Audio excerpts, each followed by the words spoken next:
लालची कुत्ते की कहानी। एक दफा का जिक्र है कि किसी गांव में एक लालची कुत्ता रहता था। एक दिन वो भूख की वजह से खाने की तलाश में इधर उधर घूम रहा था। काफी देर बाद वो एक कसाब की दुकान पर पहुंचा। कसाब को कुत्ते पर काफी तरस आया और उसने एक हड्डी उठाई जिस पर कुछ गोश्त था और कुत्ते की तरफ फेंक दी। कुत्ता वो हड्डी लेकर वहां से चला गया।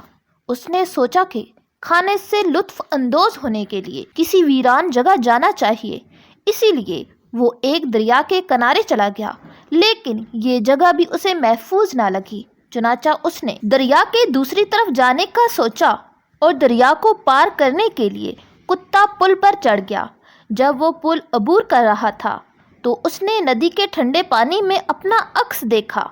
कुत्ते ने सोचा कि पानी में एक और कुत्ता है जिसके मुंह में हड्डी है।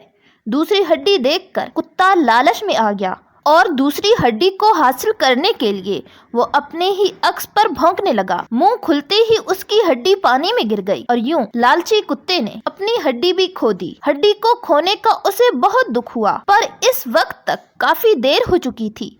तो प्यारे दोस्तों, आप क्या समझे? लालच बुरी बला है।